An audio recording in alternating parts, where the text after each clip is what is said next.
boa noite. Vamos aguardar só mais uns minutinhos.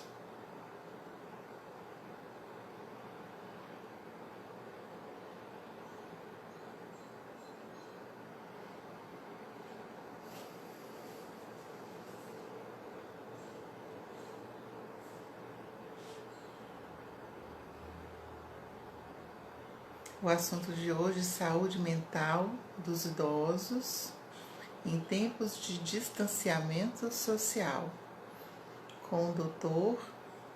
Tiago Campos. Olá, Padre Fred, muito boa noite, seja bem-vindo.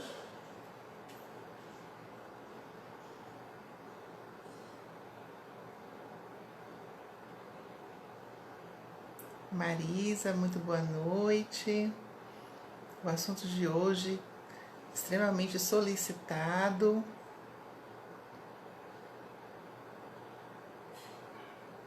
Boa noite ao nosso entrevistado, Dr. Tiago Campos. É muito importante nós falarmos sobre esse assunto, a saúde mental dos nossos idosos, né? Nesse momento. Boa noite. Lúcia, muito boa noite. Sejam muito bem-vindos a essa live. Nosso colega, Dr. Tiago, está entrando. Olá, Dr. Tiago Campos. Muito boa noite. Lúcia, de Maceió. Seja bem-vinda.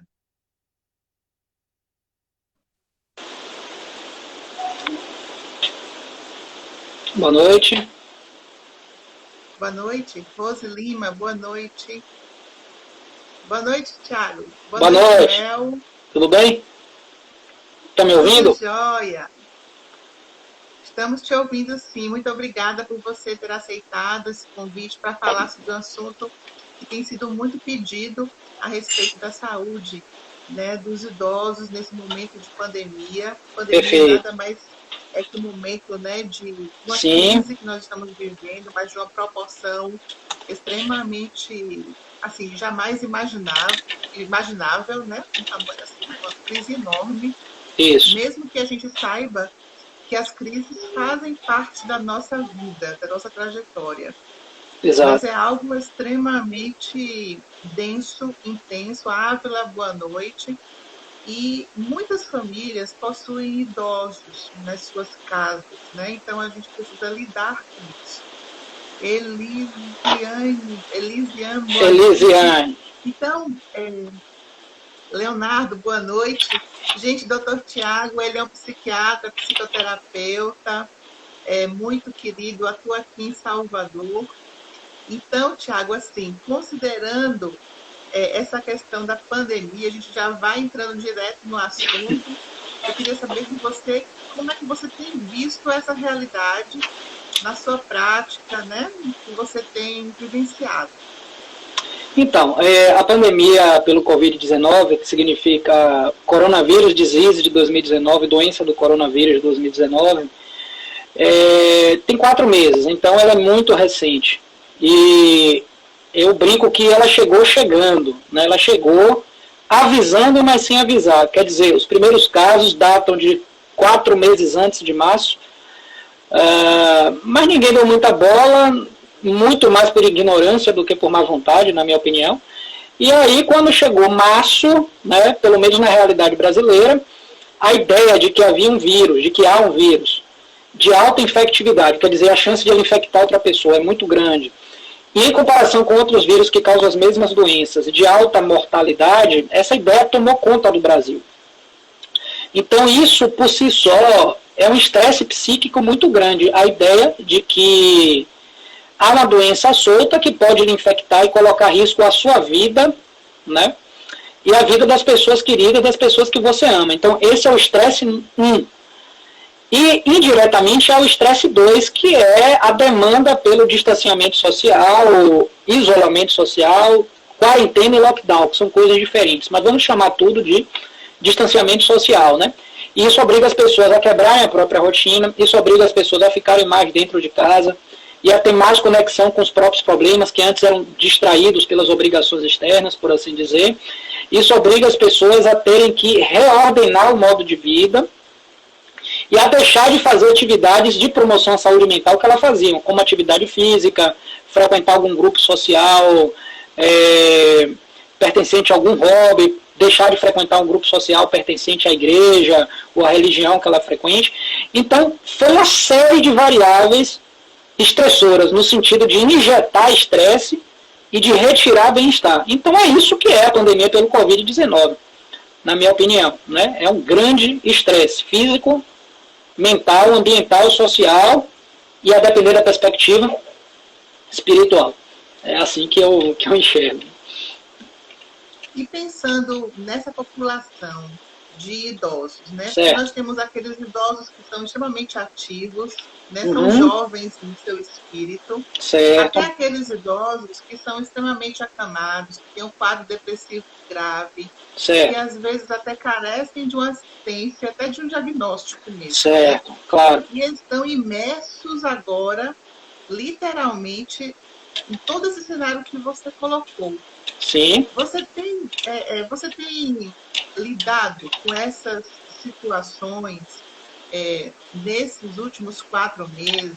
Sim. Com as dificuldades apresentadas, inclusive pelos familiares? Sim. Com a mudança de comportamento dessa população mais sensível? Como é que você tem visto isso? Então, para eu dizer como eu tenho visto isso, eu queria fazer um breve preâmbulo de como eu vejo a população idosa em termos de saúde mental. Né? A população idosa brasileira tem estudos que colocam que chega a 15% da população. Idoso em países desenvolvidos, segundo a Organização Mundial de Saúde, é que tem mais de 65 anos, e no Brasil tem mais de 60. Então, isso chega a uma parcela inimaginável há algumas décadas, né? 10, 15% da população brasileira é idosa. Né? A gente costuma associar ser idoso à fragilidade, tanto que aquele logo, né, de idoso que a gente vê em pão de ônibus, eu esqueci qual é a termo, em placas, etc., é um adulto com uma bengala, que necessariamente indica debilidade, deficiência, disability, né, em inglês. Então, é uma quantidade de pessoas muito grande. E aí, quem estuda ser idoso e a integração de conhecimentos na terceira e quarta idade é mais de 80 anos, é a gerontologia. E na área da medicina, temos a geriatria, na psiquiatria, a psicogeriatria. Então, dentro desse cenário, o que é que eu vejo acerca dessa população? É uma população numerosa, quer dizer, boa parte da população estão entre os idosos. Há doenças psiquiátricas, neuropsiquiátricas, neurológicas e quadros psicológicos mais comuns de iniciarem na terceira idade, como as demências, por exemplo, doença de Alzheimer, né? E há doenças que costumam dar em qualquer idade, em qualquer adulto, que pode dar no idoso também, no caso da psiquiatria, por exemplo, a depressão, né? Entre os idosos, há aqueles idosos que nunca tiveram nenhum transtorno, nenhuma demanda por assistência psicológica, psiquiátrica em saúde mental e passaram a ter. Há aqueles que já tinham necessitado de assistência, estavam bem e aí quando chegou o estresse da pandemia precipitou uma piora. Há aqueles que tinham demandado algum tipo de assistência, não estavam bem, mas estavam melhorando e aí veio a pandemia, pima, e aí o idoso piorou, né?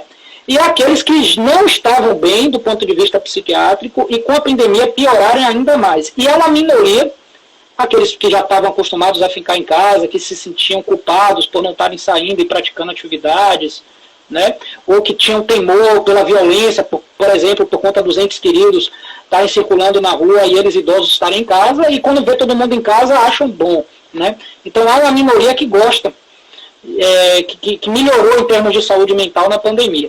Mas, trocando em miúdos, Ana Paula, a maioria dos idosos, em termos de saúde mental, não vou dizer a maioria dos idosos, né? Mas a maioria dos idosos que já tinham contato com o serviço de saúde mental, que no caso eu faço parte, eu sou um psiquiatra, trabalho numa clínica, a maioria dos idosos não ficaram indiferentes, né? Não ficou indiferente a esse momento e e piorou. Há uma série de questões na terceira idade, né?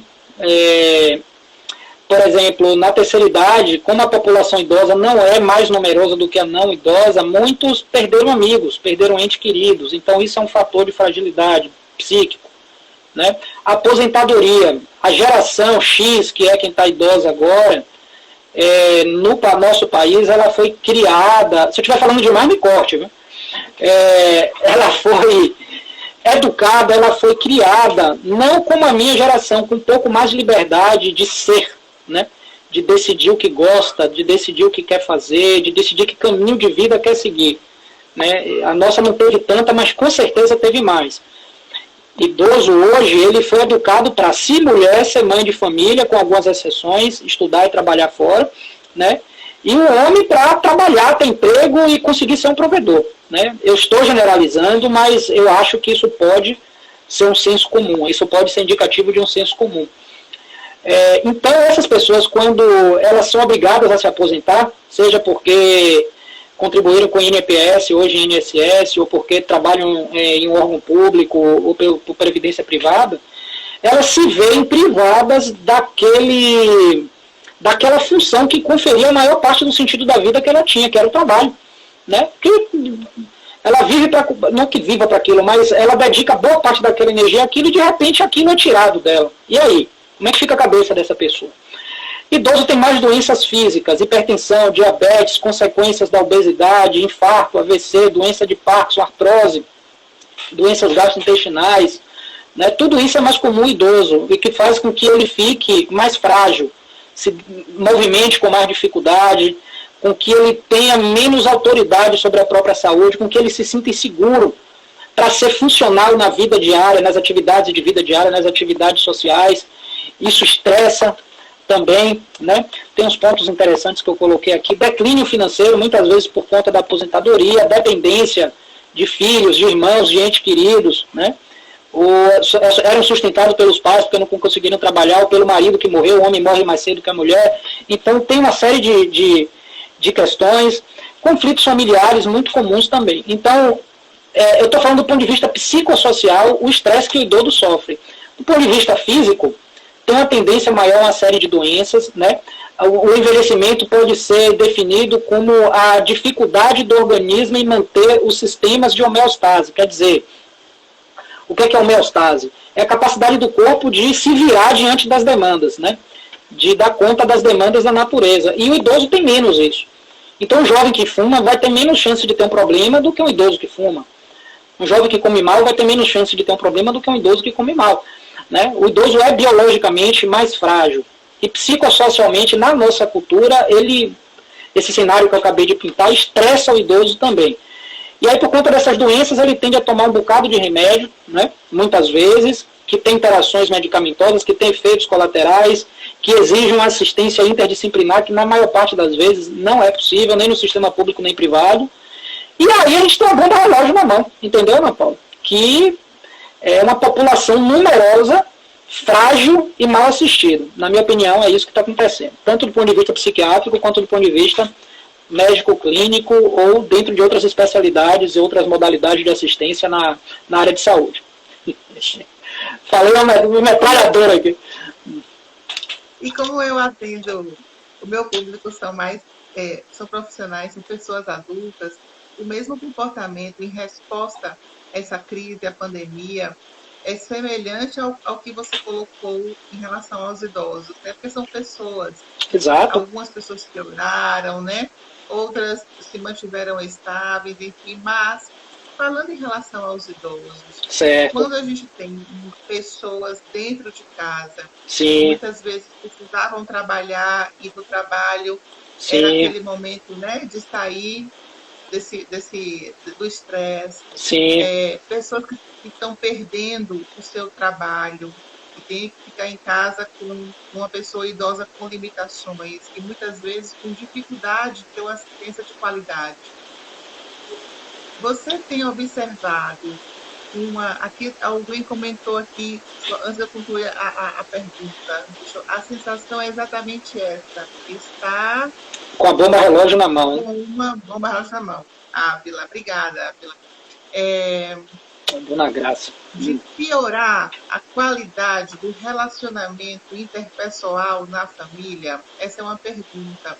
Uma outra é de uma paciente que chegou para mim e disse: Ana, me ajuda, porque eu estou perdendo paciência com a minha mãe. E não tinha nada a ver com o comportamento da mãe. A mãe não mudou o humor, né? Ela não descompensou, estava completamente, na verdade, sem ter nem noção do que estava acontecendo no mundo lá fora. Mas o impacto da pandemia, dessa crise sobre ela, estava a desestruturando e ela estava se vendo descontando na mãe, entende? Entendo. Então, essa questão da violência, né? Quando a gente fala da violência doméstica, não é só mulheres, Sim. Né? Mulheres, crianças e os idosos também. Sim, então, perfeito. Eu queria que você falasse um pouquinho sobre isso.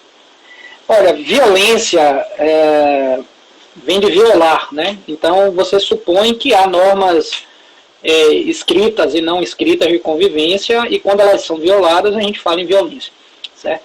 Então, quando se fala de família, tem vários modelos teóricos que a gente pode usar para entender como deve ser uma relação familiar ideal. Eu entendo que deve ser pautada pelo respeito, que deve ser pautada pela gentileza, pela tentativa de, pelo menos, né, de respeito, de gentileza e, ao mesmo tempo, de limites, né, porque todo mundo tem que ter seu espaço, né. Então, para que a gente veja se essa moça está sendo intolerante com a mãe ou a mãe está sendo intolerante com ela, primeiro tem análise subjetiva, né, de cada uma. Segundo, para que a gente emita como terapeuta uma opinião de como ajustar isso, a gente tem que conhecer bastante o caso, mas eu acho que isso vale, Ana Paula, para mostrar que acontecem as duas coisas. No caso dos idosos, há sim muitos casos de idosos que precisam de ajuda para poder cuidar de todas essas demandas biológicas, psíquicas e sociais que eu citei. Morar sozinho, problema financeiro, ter problemas de saúde física e mental. Vou dar um grande exemplo aqui. Precisa tomar um monte de remédio, é hipertenso, diabético, tem artrose, se locomove com dificuldade, já caiu uma vez, teve depressão, precisa de remédio para dormir. Tá? Vamos pegar esse exemplo. Às vezes o idoso ele precisa de ajuda para tomar o remédio no horário, ele precisa de ajuda para preparar a própria comida, ele precisa de ajuda para as atividades de vida diária, para se transferir, para usar um telefone, para lidar com a tecnologia, para poder sacar dinheiro, fazer compra, pagar conta. A vida diária, né? Ele precisa às vezes de ajuda instrumental para isso, porque é custoso para ele, com tantas demandas que ele tem, ele dedicar mais energia a isso. E muitos filhos, não vou dizer que não entendem, não respeitam, não ajudam, mas têm dificuldade também de tirar a energia das atividades que eles têm para poder ajudar esse idoso. Né? É uma questão de ajuste. Tá? Então eu enxergo dessa forma, que essa pandemia piorou a saúde dos idosos, né? E as pessoas que convivem com os idosos, que dão assistência aos idosos, que cuidam, ou se eles não precisam de cuidado, que dão apoio, né? Elas estão sendo indiretamente mais demandadas, sem dúvida nenhuma. E um ou outro pode ficar mais intolerante, pode ficar mais de saco cheio. Né? Rola isso, acontece. E acontece muito. Ficar de saco cheio, bater boca, ter diferenças, ter desajustes é normal. Tá? Agora, maltrato não é. Destratar não é. Tanto que existe o Estatuto do Idoso, tem delegacia do idoso, tem órgãos competentes que, em tese, na prática, deveriam dar esse tipo de assistência a essa população cada vez mais numerosa. O Brasil tem 200 milhões de habitantes, 20 milhões de idosos. Uma cidade de São Paulo, uma grande São Paulo inteira de idosos, de pessoas de mais de 60 anos. Essa é a população idosa do Brasil. Então, eu tenho visto isso sim, e o que nós, profissionais, podemos fazer, dentro do que nos compete, dentro do que nos é possível, dentro do que nos é viável, tentar ajudar sem atrapalhar, né, e identificar o que não está bom para tentar ajustar, orientar, encaminhar. Esse é o papel de todo clínico, não médico, ou médico que lida com a terceira e a quarta idade. Eu penso dessa forma. Né? E como é que eu tendo, né, ou você que está assistindo, que porventura tenha uma pessoa nessa faixa etária dentro de casa, Sim. Pode despertar para que essa pessoa idosa esteja apresentando sinais que demandem uma atenção especial em um momento de crise. Perfeito. Olha, o idoso, ele é principalmente acometido, além das doenças físicas, do que nós chamamos de 5 Ds, D de dado, né? Os 5 Ds do idoso. Deixa eu virar a mão aqui. Aliás, não dá, né? Que é um espelho. Disability, que é prejuízo funcional. A população idosa saudável tem mais capacidade de julgamento que o jovem e menos capacidade de processamento. Não quer dizer que ela é mais burra ou mais sábio. Eu estou querendo falar da eficiência no tempo, né?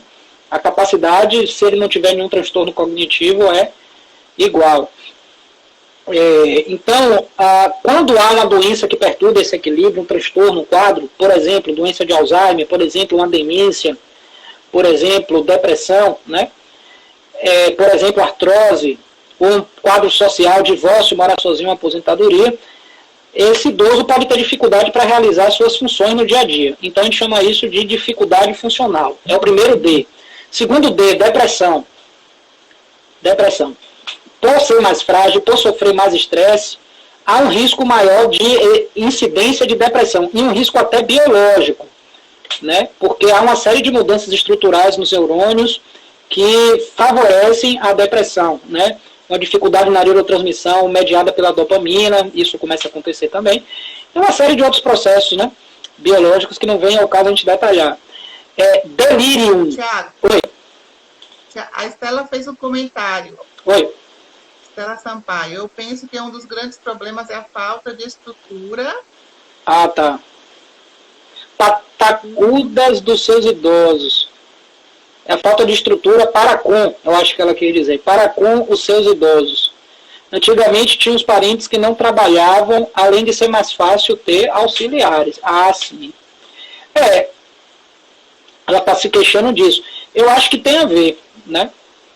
E aí, entre os outros 2 Ds, que é queda, que os outros, eu falei 2, não foi? Pronto. Disability, depressão. Desequilíbrio, demência e delírio. Tá? Desequilíbrio é, por questões motores, tem um risco maior de queda, bater a cabeça, quebrar o fêmur e etc. Delírio é confusão mental. Né? Se o idoso se desidratar, ele pode ficar desorientado. E demência, que é a mais comum, é a doença de Alzheimer, que pode atingir também 6, 8, 10% da população brasileira. Então, são 5 Ds do idoso que você digitou exatamente aqui. E é isso. Eu queria chegar em algum lugar com essa descrição, mas eu não lembro qual foi a pergunta. Mas eu perguntei para você quais são os sinais. Pronto, esses aí. Nós precisamos observar. Isso. Sintomas dessas 5 coisas, na minha opinião. Além das doenças físicas, né? Depressão, confusão mental, quer dizer, começou a ficar desorientado, teve um momento que falou coisa com coisa, que esqueceu onde estava, que parecia que não estava entendendo o que estava acontecendo. Se isso acontecer, procura um geriatra, procura um médico, tem que descobrir o que está por trás. Demência, né? O prejuízo cognitivo leve, que não é demência, mas é o idoso que começa a ter problemas de memória persistentes e às vezes progressivos. Não é normal, gente, idoso ter problema de memória. É da idade, é demência senil. Não existe isso. Né? Se o idoso está com algum problema de memória que atrapalha a vida dele ou que gere desconforto para ele, alguma coisa está errada, tem que ser investigado. Pode ser até algo bobo, como não beber água o suficiente, ou não dormir o suficiente. Mas tem que investigar. Tá? Depressão mais difícil de perceber no idoso, porque o impacto é mais sutil, ao mesmo tempo que dramático, e a nossa população não repara muito no que acontece com os idosos. E queda nem se fala, né? Se tem um idoso na família que não está com dificuldade de se equilibrar, que está com a musculatura muito frágil, que perdeu massa magra, que já caiu uma vez, que usa bengala, ou que usa andador, ou que tem diagnóstico de algum problema ortopédico, o mais comum deles, osteoartrose, é óbvio que essa pessoa tem um risco maior de cair. Então, contrata um terapeuta ocupacional para organizar os móveis da casa, né? Ver o que pode ser feito aí. Porque quando cair, coisa boa não vai acontecer. A não ser que caia em cima de um colchão fofinho, né? Vai dar problema. Então, Rafael, eu acho que a gente tem que estar atento a esses 5 pontos e sinais desses 5 pontos. É o que eu diria, né? É o que eu acho. E considerando que nós estamos, enfim, né, sendo inundados com notícias a todo momento, a gente sabe, ou pelo menos busca, né, praticar até a boa higiene tecnológica, mas chega dentro de casa, o assunto principal ainda é o coronavírus, quem adoeceu, os números. De que forma você sugere que como é que deve ser essa comunicação com esse público, né? Com os idosos? Como é que nós precisamos ter esse manejo, né? Para não gerar, para não demandar o estresse. Como é que deve ser esse relacionamento? Então, a comunicação deve ser apropriada, como qualquer paciente de qualquer idade, ao nível cognitivo dele, ao nível cultural dele e ao contexto que ele está inserido, né? De uma maneira geral, eu acho que se fala demais do coronavírus. Então é um boom de links no WhatsApp, é um boom de notícias, muitas são fake news, é um boom de incompetência na gestão da saúde, na minha opinião. Então as informações produzidas são imprecisas muitas vezes e divulgadas pelos meios de comunicação que não têm tanto compromisso, na minha opinião, são mais imprecisas ainda. Em outras palavras, é muito difícil se informar. Isso gera estresse e confusão, né? E às vezes até desinformação, né? O papel da informação é gerar formação. E formação gera formação. Você dá a informação, o dado bruto para a pessoa trabalhar. Então, se você faz isso de maneira inadequada, atrapalha mais do que ajuda. Então, com os idosos, o que eu acho que a gente deve fazer? A gente deve entender qual é a preocupação daquele idoso, qual é o contexto que ele está inserido. Ele sai muito, ele sai pouco, ele mora sozinho, ele não mora. Tem pessoas com risco de contaminação pelo coronavírus que tem muito contato com ele, não tem. Qual é o grau de independência dele? Ele pode ficar afastado dos familiares? Não pode. Que cuidados ele tem que ter? Isso do ponto de vista da prática da prevenção do coronavírus. E do ponto de vista psicológico, é o que vale para qualquer um. Baixa a bola, não precisa passar o dia inteiro lendo informação, conversando sobre isso com todo mundo, né? Procura os meios de comunicação mais precisos, Sociedade Brasileira de Infectologia, Organização Mundial de Saúde, Ministério da Saúde, né? Busca informação precisa nesses meios, converse com seu médico, com seu infectologista, com seu geriatra, o idoso, para ter informação o mais precisa possível do que se fazer. Eu vi uma palestra do Leandro Carnal e ele diz o seguinte: se o mundo estiver em guerra, a bola da vez vai ser a palavra dos militares, né? Se o mundo estiver em globalização, tentando se entender, a bola da vez vai ser das organizações internacionais e dos políticos. O mundo está passando por uma pandemia. Então, quem tem que dar voz sobre o que tem que ser feito ou não é o cientista, seja ele médico ou não, né? Quem produz conhecimento, ciência, investigação, né? Evidência científica de como se conduzir. Mas não, o pessoal fica ppp. E agora que o isolamento social, né, o distanciamento social está mais frouxo, né, nem 40% da população está seguindo, é só você sair na rua para ver, isso se faz mais urgente ainda. Eu recomendo que, se o idoso puder, ele fique em casa, né, porque isso vai diminuir muito o risco de ele ser contaminado pelo coronavírus. Agora, sem neurose, ele toma os cuidados dele, familiar também, e a vida segue. Mas o que eu vou fazer em casa sem poder ir para a rua? Só se fala de coronavírus, só se fala disso na TV, só se fala disso no WhatsApp, na internet, no Instagram. Cria uma rotina, isso não é clichê.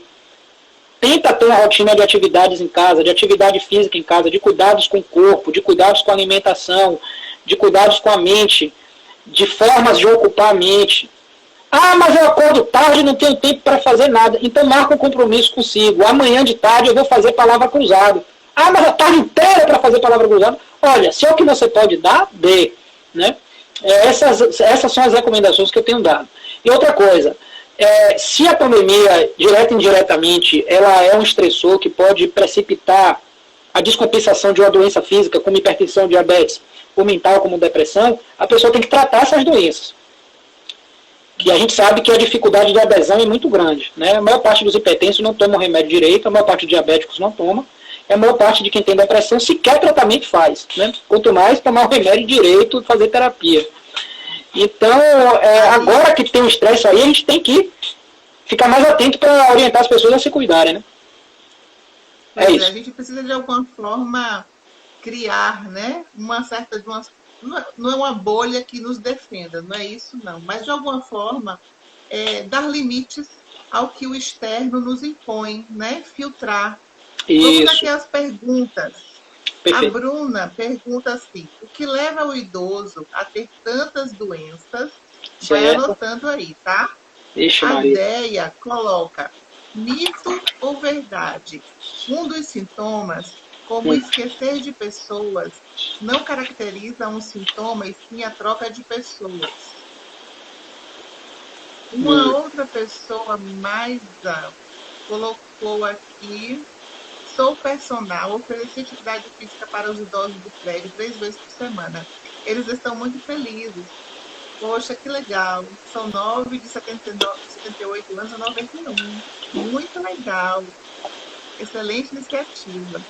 Então, tem esses dois comentários. O por causa, né, os motivos de tantos adoecimentos. Certo. Na terceira e na quarta faixa idade. Certo. Da vida, e o outro mito ou verdade sobre os sintomas em relação ao esquecimento, né, de algumas pessoas e troca de nomes. Tá. Eu vou começar, então, pela primeira questão, que é mais geral, e a segunda é mais particular, né? O corpo humano, a única verdade que nós conhecemos, a gente fala nesse clichê, né, do senso comum, que é a morte. As duas verdades: a gente precisa dormir e a gente vai morrer. Então, são duas grandes verdades. Então, tem várias outras, mas eu peguei essas duas porque o sono é uma morte provisória e a morte é um sono permanente, né? É aquela coisa de Thanatos e Hipnos, né, os deuses gregos. Então, o corpo precisa morrer. Ele tem que morrer de alguma coisa. E o que vai fazer esse corpo morrer, o ato de morrer, a gente ouve na notícia: morreu de parada cardiorrespiratória. O que leva a uma parada cardiorrespiratória é a disfunção dos múltiplos órgãos e sistemas do corpo, precipitado por uma doença que venceu a guerra contra o corpo.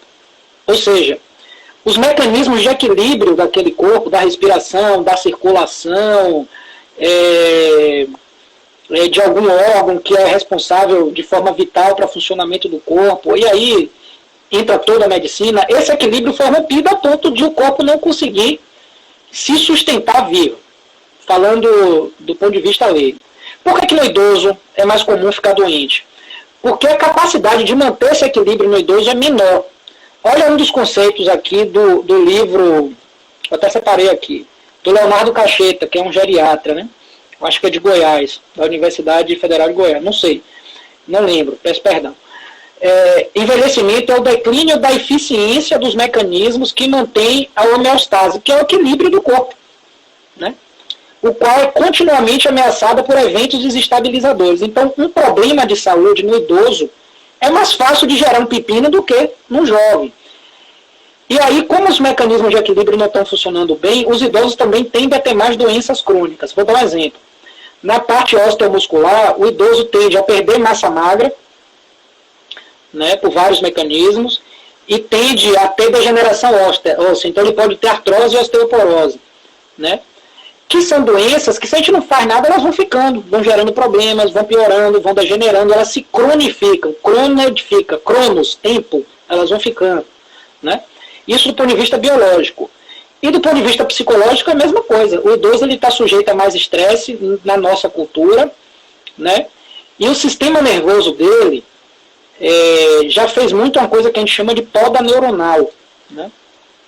Os neurônios que ficaram não são tão pau para toda a obra que nem do jovem. Então, o idoso é mais seletivo, brinca-se que o idoso é mais ranzinza, né? O idoso ele tem uma maturidade maior de julgamento, né? Que é o que se chama de sabedoria, mas o nosso mundo não valoriza isso.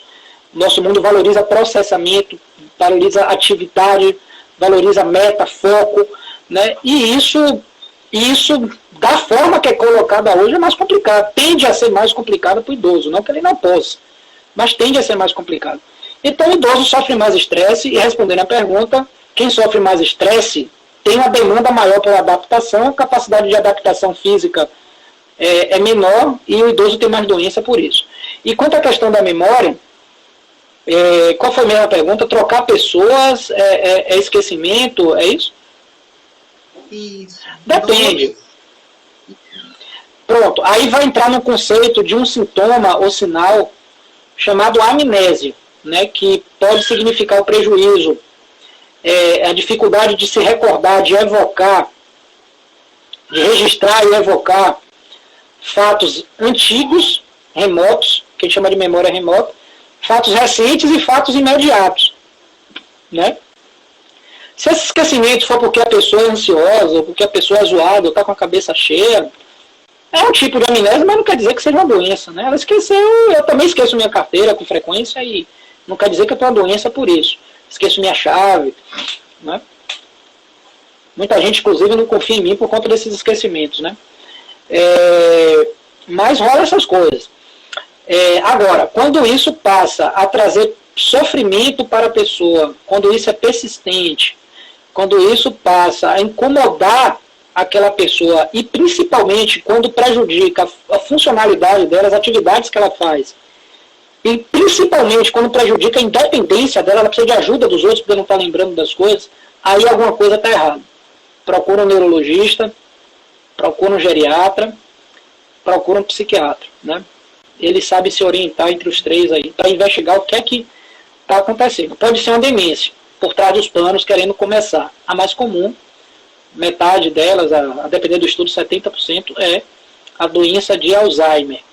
Doença de Alzheimer não é demência de Alzheimer. Demência é um estágio.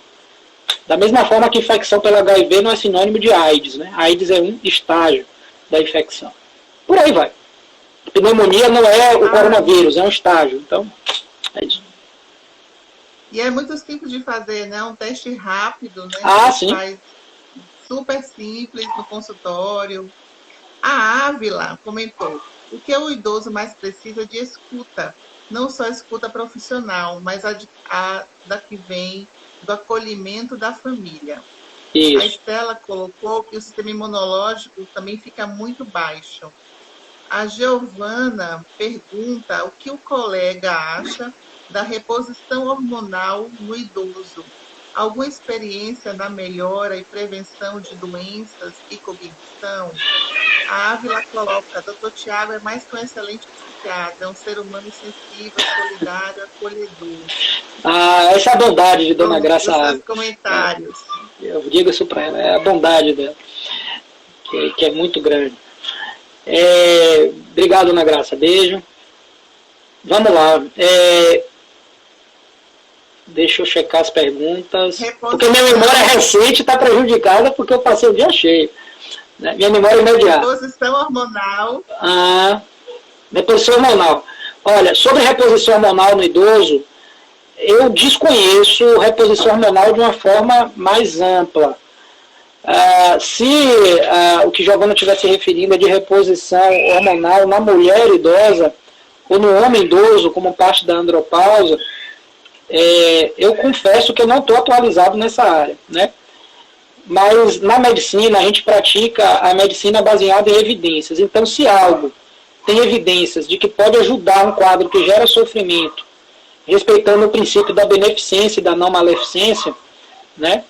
Se há essa evidência, o médico pode lançar mão dela para ajudar as pessoas. E nesse contexto, a reposição hormonal existe.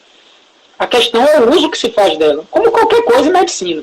Os remédios estão aí. Agora, está sendo bem utilizado, está sendo usado da forma correta, para a finalidade correta, pelo tempo correto, para o quadro correto, acompanhado pelo profissional correto, né? Se está ajudando, está prejudicando também, em que medida, o custo-benefício compensa, né? Então, tudo e todas essas interrogações tem que ter um profissional atencioso, gabaritado e capacitado por trás dos planos para poder orientar a pessoa. Então, reposição hormonal não é diferente. Agora, por que se tornou polêmico? Porque as pessoas banalizaram, né? Como se banaliza todas as coisas boas, né? Então, como se banaliza e se abusa de todas as coisas boas, se abusa da ciência também, e da medicina aí, né? Então, não é o que eu acho, né? É a forma... O médico não lida com achismo, ele lida com evidências científicas. Óbvio que dentro da experiência dele ele vai emitir uma opinião diagnóstica e terapêutica. Mas isso não é achismo no sentido né? Tem que fazer assim, eu acho que tem que. Não, então, não sei se eu respondo, Giovana. Ela está contribuindo aqui, ela é ginecologista, ela está colocando que. Ótimo. Né, está colocando que está contribuindo com o Alzheimer, a terapia de reposição hormonal na mulher. Ótimo. Muito legal. Obrigado. Então, aí, um especialista aqui. Ótimo, ótimo. Então, contribuiu bastante. Obrigado aí pelo conhecimento, viu, Giovana? Obrigado mesmo. Quanto a... Qual foi a outra pergunta? Deixa eu ver aqui. O comentário foi sobre a prevenção, né? Da escuta. Da escuta sensível. Mas antes teve, Giovana falou outra coisa, né? Alguma experiência na melhora e prevenção de doenças de cognição, mas eu acho que estava se referindo a reposição hormonal. Ótimo. Bom, então, as mulheres que precisam das ginecologistas conversarem sobre isso com suas ginecologistas, né? Porque tem muito mito, muito tabu, muito medo. Não precisa ter medo, né? O tratamento existe e o profissional vai lançar a mão dele se ele julgar necessário. Ponto. Se vincule com o profissional e converse, né? E a outra pergunta foi terapia hormonal. Aí, Giovana, qual foi a outra, Napó? Perdão, pela terceira vez eu estou repetindo aqui. Foi sobre teve um comentário a respeito da importância da escuta familiar.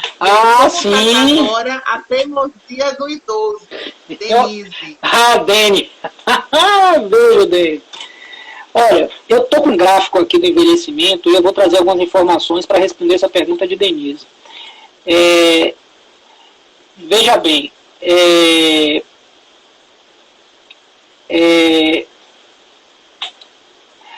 o que eu entendo, né? A cognição do ser humano, ele obedece uma curva em abóboda, né? E isso inclui a cognição social, a habilidade social, né? A habilidade de interagir com os problemas, com a convivência das pessoas, com os familiares, com os amigos, de lidar com as emoções, de lidar com os outros com empatia, de manter uma convivência que promova a saúde mental. Tudo isso está dentro do conceito de cognição social, né? Está dentro do conceito de cognição social. Por que o idoso é mais teimoso? Porque do ponto de vista do órgão que produz a cognição, a reserva dele é menor do que de uma pessoa de 30 anos, que é quando ela atinge um pico, né, da cognição, né? Então é como se fosse uma empresa que tivesse na adolescência 1.500 funcionários para fazer o trabalho de 1.000. Oh, beleza, 1.500 para fazer o trabalho de 1.000, vai sobrar aí mão de obra, né? Aos 30 anos tem 1.000 para fazer o trabalho de 1.000, mas esses 1.000 estão mais tarimbados, né? Aos 60 anos é 500, né, para fazer o trabalho de 1.000. Então esses 500 são muito mais tarimbados, experientes, sabe hierarquizar a prioridade, julga melhor o que é importante e o que não é, mas não coloca coisa nova em cima, porque ele vai teimar, né, de que ele tem a forma dele de fazer as coisas. E aos 70, 80 anos mais ainda. É óbvio que isso que eu estou falando é uma tendência. Tendência não explica tudo, né? A tendência é um vetor em uma direção, mas cada pessoa pode remar contra isso. Existem idosos super flexíveis, claro, e existem jovens super teimosos. É só olhar ao redor, né, que você vai ver isso, que a gente vai ver isso. Então, eu acho que não dá para generalizar a teimosia do idoso. Eu acho que, se o idoso é teimoso, a gente tem que lembrar que ele tem um cérebro plástico, ele nunca perde a capacidade de gerar novas sinapses, ou seja, ele não perde a capacidade de aprender e mudar de comportamento. Então, da mesma forma que com um jovem teimoso, a gente convence ele a mudar de comportamento, encaminha para a terapia, tenta mostrar novos caminhos, dá limites, né, quando ele passa dos limites, eu acho que com o idoso não muda nada. Eu acho que é a mesma coisa. Eu acho que não muda nada. Ele continua sendo um adulto, né? Ele é um idoso, não é uma categoria, continua sendo um adulto. E ele tem vantagens e desvantagens, né? Então é isso. É isso, Denise. Perfeito. E agora a gente está nos últimos 10 minutinhos finais da live. Crise, né? Faz parte da nossa história. Até o processo de envelhecer, para muitos de nós, é em si um processo de crise para muitas pessoas. Uma pessoa que estava na nossa live falou sobre a importância da escuta, né? Sim. A gente acabou tratando aqui do quanto a família, do quanto o suporte social, ela é fundamental nesse processo, até como esse filtro, né, de proteção, de cuidado, a autovigilância. Eu penso assim, quando a gente está tratando do outro, da nossa casa, um idoso ou não idoso, a gente também está, de alguma forma, cuidando da gente. Se eu estou cuidando desse idoso, daqui a alguns anos serei eu, né? Então é uma oportunidade de aprendizado nesse processo. Mesmo que o mundo lá fora esteja, né, se acabando, mas assim, nessa relação com esse outro, não dá para eu dizer, meu Deus, não aguento, né? Eu tenho que fluir neste processo.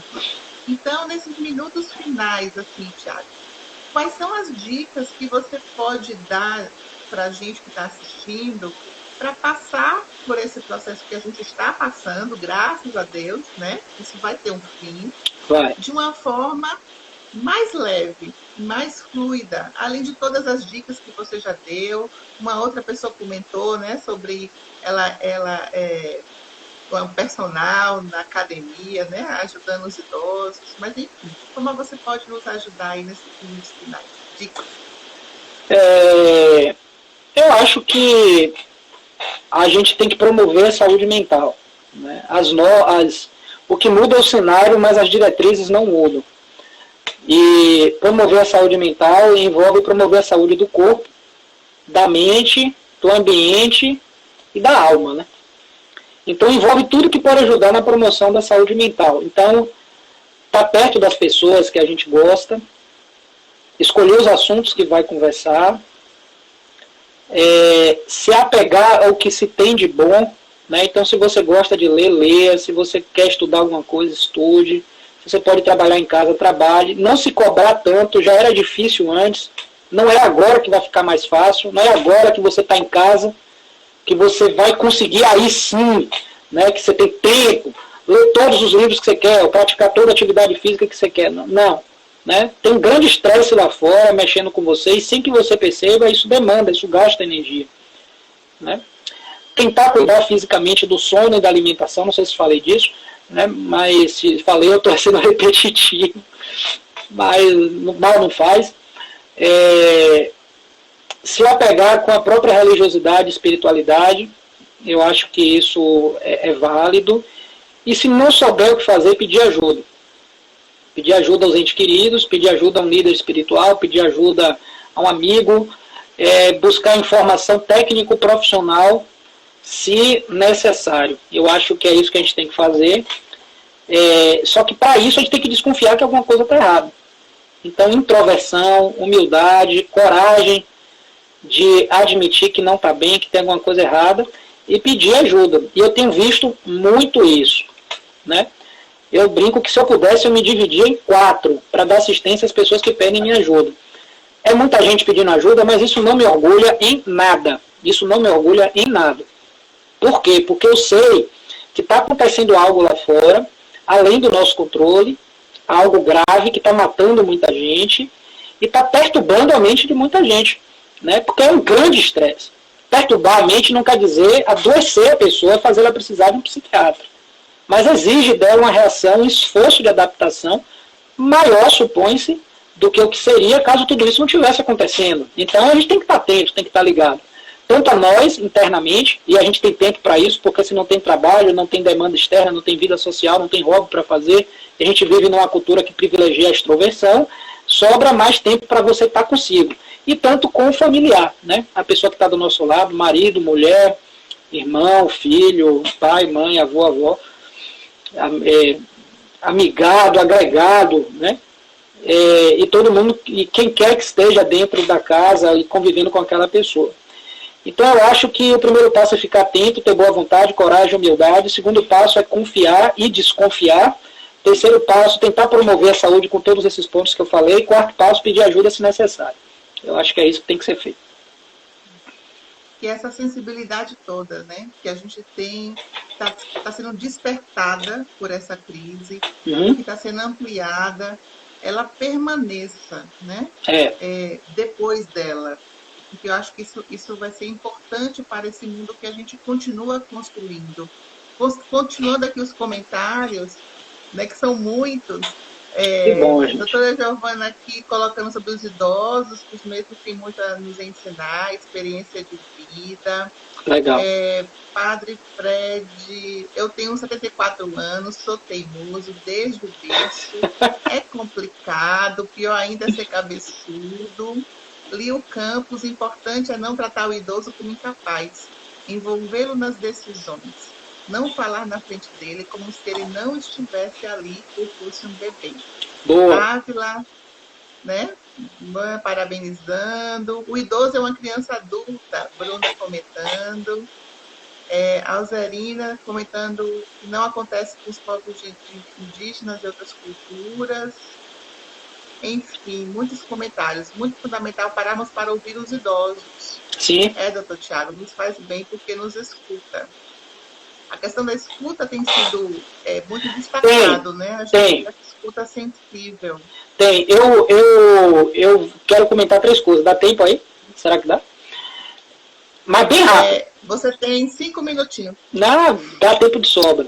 Eu me lembro o seguinte, que eu nasci em 82, então eu tenho 37 anos, vou fazer 38 agora no dia 20.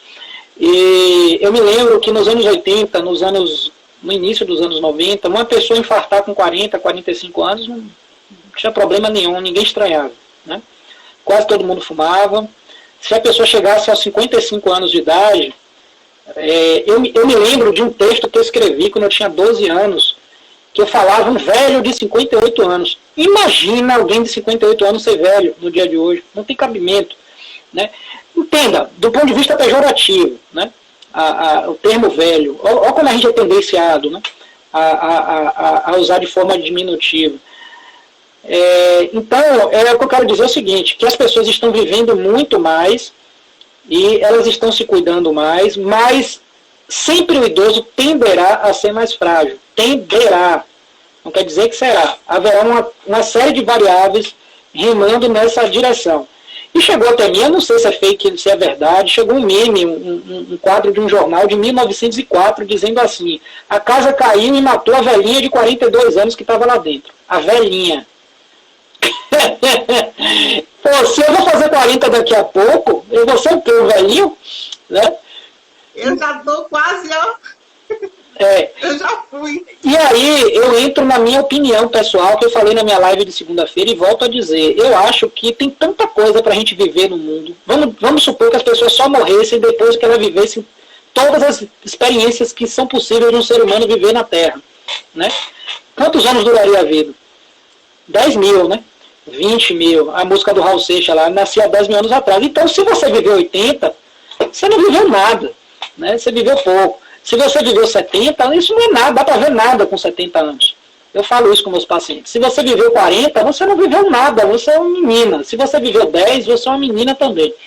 Então, a vida é curta e isso torna todo mundo jovem. Essa é a segunda coisa que eu queria dizer. E a terceira coisa que eu queria dizer, eu esqueci. Eu esqueci a terceira coisa. Mas fica aí o sentido da coisa. Esquecer faz parte. Faz parte. Faz parte. Isso é que importa, né? A gente fluir. Tem que fluir com a vida. Ser leve e tudo bem, né? Isso. Bruna, tenho 58 anos, me acho que estou bem, especialmente no espiritual. Enfim, que é o que procuro melhor sempre. Pois é. Mais uma vez. Ah, claro. Pois não. Pode falar. Não, é isso, eu estava vendo aqui, né? Mas isso é uma coisa mais ampla. O idoso ele realmente tem menos flexibilidade no comportamento, mas ele tem mais flexibilidade emocional, né? Ele tem menos flexibilidade em termos de mudança de rotina, mas ele tem mais flexibilidade espiritual, por assim dizer. Tem mais facilidade para ver além, das coisas. É isso, lembrei o que eu ia dizer. E lembrei que em 1995, eu tinha 13 anos, rolou na Globo uma novela chamada Explode Coração, que tinham ciganos, e uma campanha foi veiculada para se valorizar a sabedoria dos idosos, né? Como parte da cultura deles e trazendo isso para os gagê, né? Gagê, não lembro o termo, né? Que são os não ciganos. Então, eu nunca esqueci disso. E eu acho que o idoso, ele é um sábio por si só. Ele tem experiência de vida que um jovem não tem como ter, por mais que ele leia, ele não tem como ter aquele tipo de sabedoria, ele não tem. Da experiência, da vivência, ele não tem. Do mesmo jeito que eu com 38, não vinha querer que um cara de 18 tenha mais experiência de vida que eu, que ele não vai ter, né? Então, isso fala contra a gente tratar o idoso como uma criança, como um bebê, chegar num leito de hospital, falar olhando para os filhos e não olhar para o idoso, sendo que ele é lúcido, consciente, orientado e capaz de processar julgamentos, né? O mesmo vale no consultório. Muitos médicos, infelizmente, fazem isso e outros profissionais de saúde, mas isso faz parte de uma cultura de valorizar a juventude, a fibra, a capacidade de processamento, a quantidade versus a qualidade, né? O fim em detrimento do meio, e por aí vai. E isso tem que mudar, e eu acho que o coronavírus vai forçar as pessoas a refletir sobre isso, a pandemia, né? E eu acho que essa é a lição moral que deve ficar de toda essa época aí que a gente está vivendo. Rosinha, eu acho que Rosinha fechou aqui, ó. Cultivar a alegria e o bom humor prolonga a vida. Opa! Mesmo nas crises é necessário, né? Isso. É isso aí. Pronto. Já que a sabedoria ela é construída, né? Eu costumo dizer que a vida ela é corpo, né? A gente tem isso no nosso físico, na nossa alma, né? Isso, enfim, não é com 10, nem com 12, nem com 20, nem com 30 anos que a gente adquire, né? É no dia a dia. Isso. Então, agora, literalmente, a gente tem que terminar, porque vai cair. Vai. Beleza. Obrigado, viu? Obrigado, gente. Obrigado, Natália. Obrigado mesmo. Sigam o Dr. Tiago no Instagram, gente. Opa. Ele tá aí direto. Tô mesmo. Seu Instagram é qual, Tiago? Dr. Tiago Campos, tudo junto. _ psiquiatra. Vou colocar aqui. Pronto. Isso é um Instagram. Que Deus dá, ele pode tirar, né? Então, se eu tive essa formação que a vida pôde me dar, eu vou passar adiante. E esse Instagram tem essa finalidade, só essa. Isso. Tem o YouTube. Tem tudo. E muito obrigada a todos vocês. Se achar que esse conteúdo também for útil para alguém, compartilhem, né? E agradeço imensamente a presença de cada um, tá? Boa noite, se cuidem e cuidem dos seus. Pronto, salva a live, viu, Ana Paula? Salva o arquivo aí para compartilhar com a gente aí. Valeu. Vou fazer o possível para não me perder toda aqui. Quando acabar, você clica em baixar e acabou. Ele baixa ou botar no Instagram TV. Isso. Beleza, valeu. Vocês sabem melhor que eu, desculpa. Obrigado, gente. Grande beijo aí. Beijo. Até a próxima. Tchau. Tchau, tchau.